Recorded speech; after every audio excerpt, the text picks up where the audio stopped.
Chapter 12. My House is Haunted. For some days past, Miss Rottenmeier had gone about rather silently, and as if lost in thought. As twilight fell, and she passed from room to room or along the long corridors, she was seen to look cautiously behind her and into the dark corners, as if she thought someone was coming up silently behind her, and might unexpectedly give her dress a pull. Nor would she now go alone into some parts of the house. If she visited the upper floor, where the grand guest chambers were, or had to go down into the large drawing room, where every footstep echoed, she called Tinette to accompany her. For something very strange and mysterious was going on in Mr. Sesseman's house. Every morning, when the servants went downstairs, they found the front door wide open, although nobody could be seen far or near to account for it. During the first few days that this happened, every room and corner was searched in great alarm to see if anything had been stolen, for the general idea was that a thief had been hiding in the house and had gone off in the night with the stolen goods. But not a thing in the house had been touched, and everything was safe in its place. The door was doubly locked at night, and for further security, the wooden bar was fastened across it. But it was no good. Next morning, the door again stood open. At last, after a great deal of persuasion from Miss Rottenmeier, Sebastian and John plucked up courage and agreed to sit up one night to watch and see what would happen. Miss Rottenmeier hunted up several weapons belonging to the master, and gave these and a bottle of brandy to them, so that their courage might not faint if it came to a fight. On the appointed night, the two sat down, and began at once to take some of the strengthening cordial, which at first made them very talkative, and then very sleepy, so that they leant back in their seats and became silent. As midnight struck, Sebastian roused himself and called to his companion, who, however, was not easy to wake, and kept rolling his head first to one side and then the other, and continuing to sleep. Sebastian began to listen more attentively, for he was wide awake now. He did not feel inclined to go to sleep again, for the stillness was ghostly to him, and he was afraid now to raise his voice to rouse John, so he shook him gently to make him stir. At last, as one struck, John woke up and came back to the consciousness of why he was sitting in a chair instead of lying in his bed. He got up with a great show of courage and said, "Come, Sebastian, we must go out into the hall and see what is going on. You need not be afraid. Just follow me." Whereupon he opened the door wide and stepped into the hall. Just as he did so, a sudden gust of wind blew through the open front door and put out the light which John held in his hand. He started back, almost overturning Sebastian, whom he clutched and pulled back into the room, and then, shutting the door quickly, he turned the key as far as he could make it go. Then he pulled out his matches and lighted his candle again. Sebastian, in the suddenness of the affair, did not know exactly what had happened, for he had not seen the open front door, or felt the breeze behind John's broad figure. But now, as he saw the latter in the light, he gave a cry of alarm, for John was trembling all over, and was as white as a ghost. "What's the matter? What did you see outside?" asked Sebastian sympathetically. "The door partly opened," gasped John, "and a white figure standing at the top of the stairs. There it stood, and then all in a minute it disappeared." Sebastian felt his blood run cold. The two sat down close to one another and did not dare move again till the morning broke and the streets began to be alive again. Then they left the room together, shut the front door, and went upstairs to tell Miss Rottenmeier of their experience. They had no sooner given her details of the night's experience than she sat down and wrote to Mr. Sesseman, who had never received such a letter before in his life. She could hardly right, she told him, for her fingers were stiff with fear, and Mr. Sesseman must please arrange to come back at once, for dreadful and unaccountable things were taking place at home. Then she entered into particulars of all that had happened, of how the door was found standing open every morning.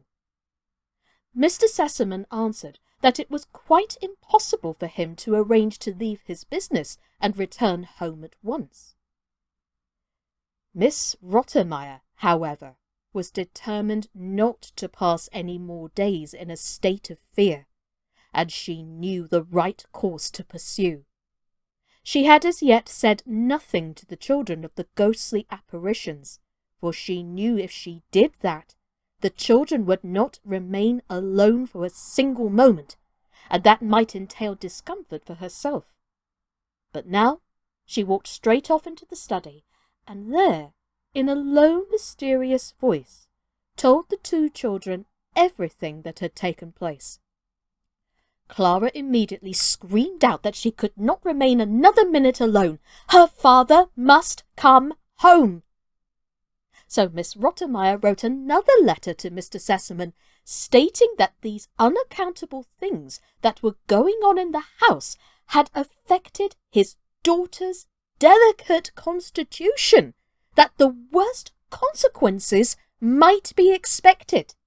Epileptic fits and Servetus dance often came on suddenly in cases like this, and Clara was liable to be attacked by either if the cause of the general alarm was not removed.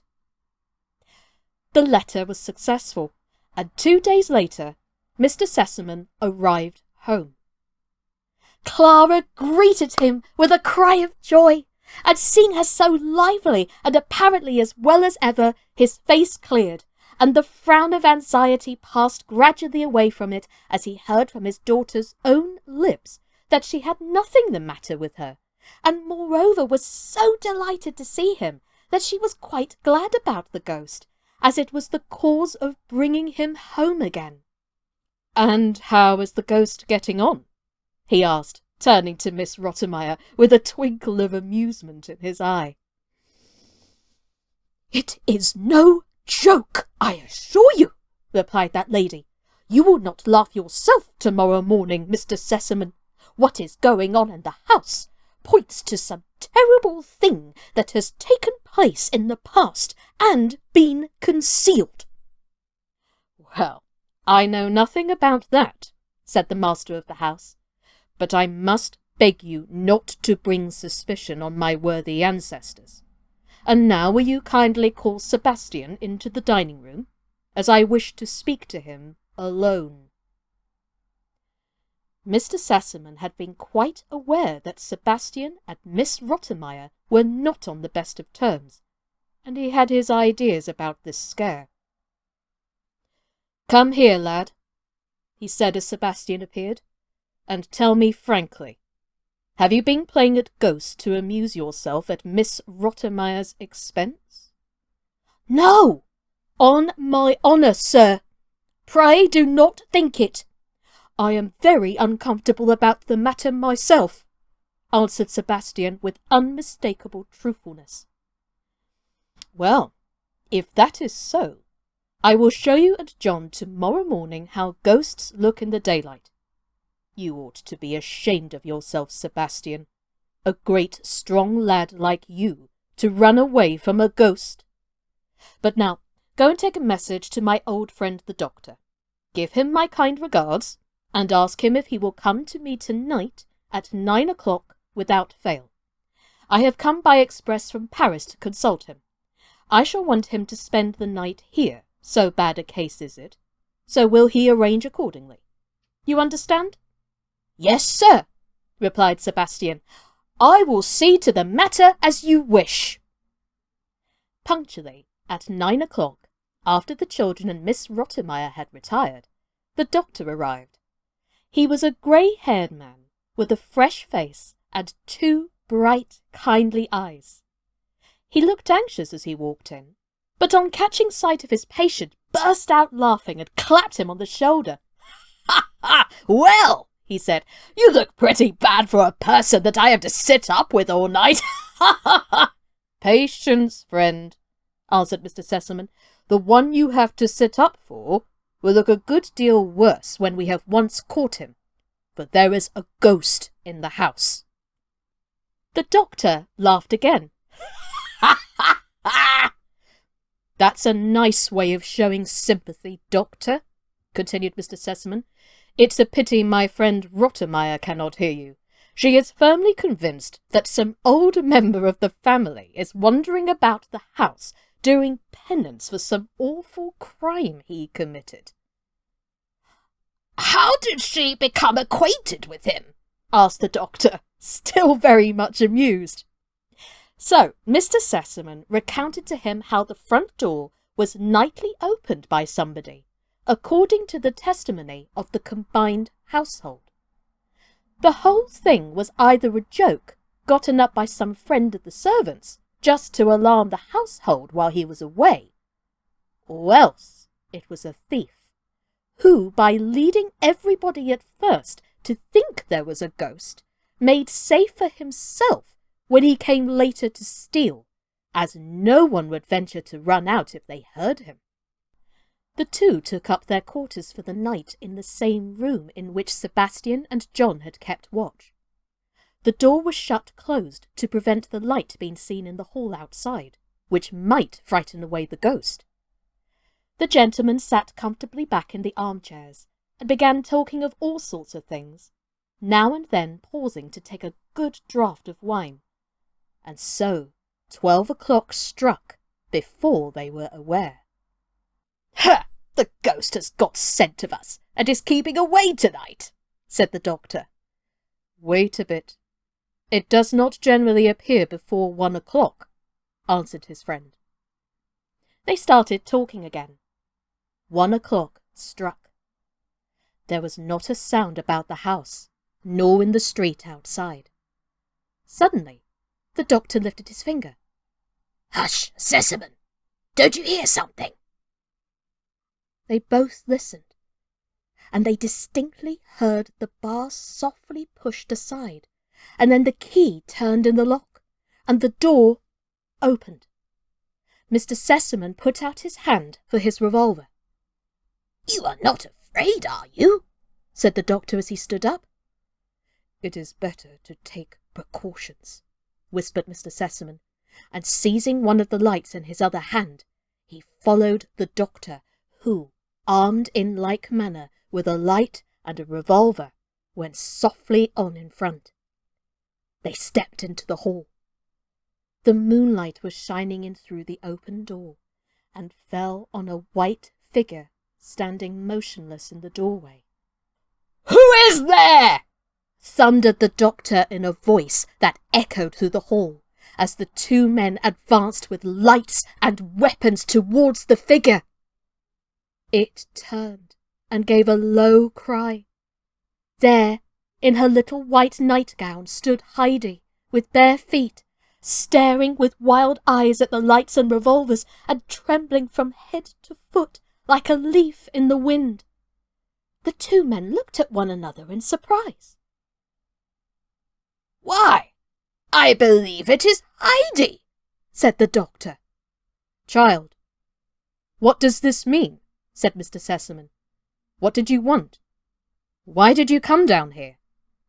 White with terror, and hardly able to make her voice heard, Heidi answered, "I don't know." But now the doctor stepped forward. "This is a matter for me to see to, Sesseman. Go back to your chair. I must take the child upstairs to her bed." And with that, he put down his revolver, and gently taking the child by the hand, led her upstairs. "Don't be frightened," he said as they went up side by side. "It's nothing to be frightened about. It's all right, only just go quietly." On reaching Heidi's room, the doctor put the candle down on the table, and taking Heidi up in his arms, laid her on the bed, and carefully covered her over.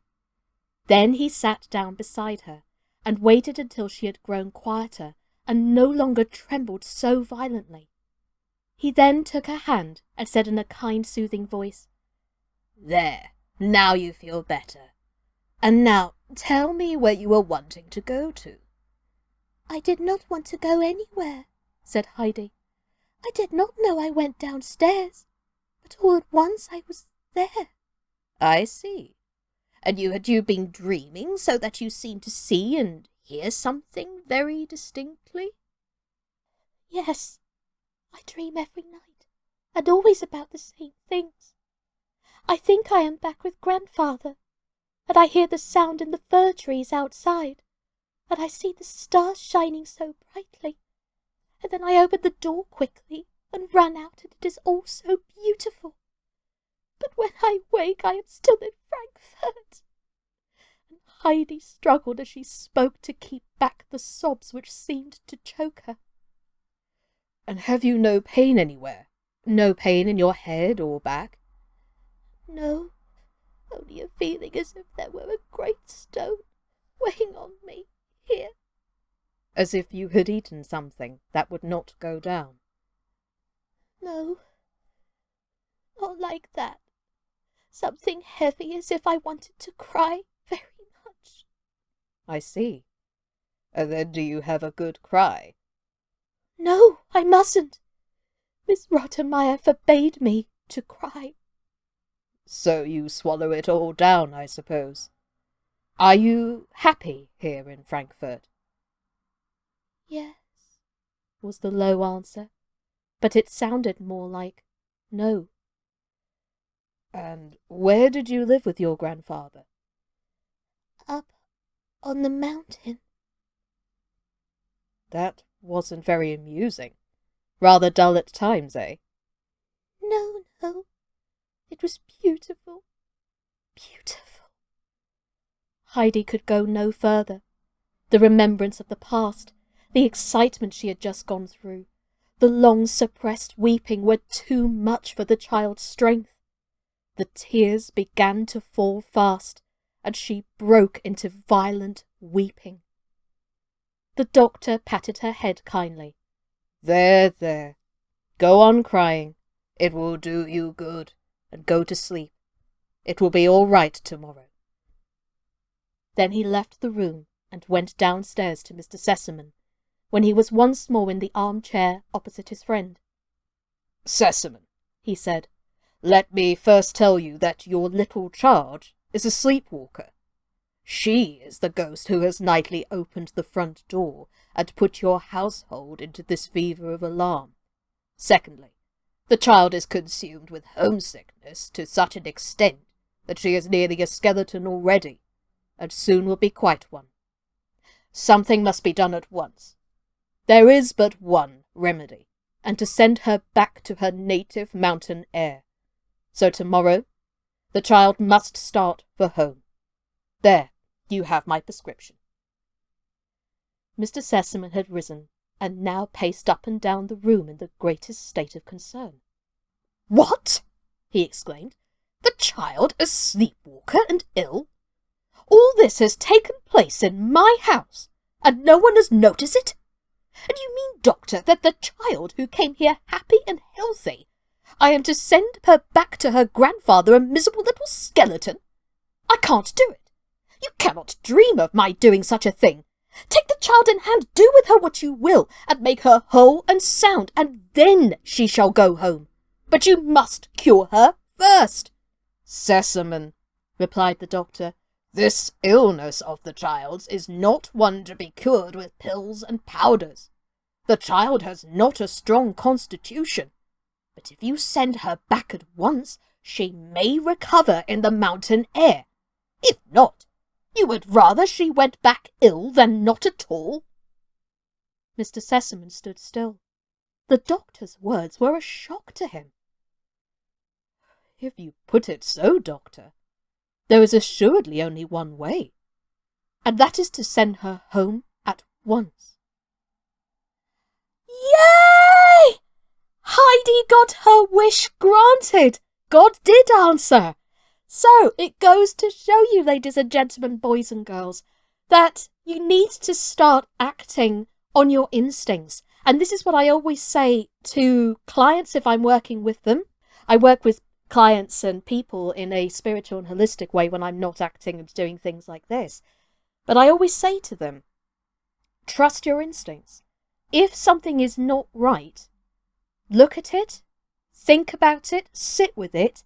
If it's still not right, then act upon it. And here I would give the same thing to Heidi, as I'm sure the doctor would agree here as well. So, shall we see what happens to Heidi next? Tune in next time for Chapter 13 of Heidi by Johanna Spyri. My name's Sascha Cooper, and this has been Quarantine Kids Story Time.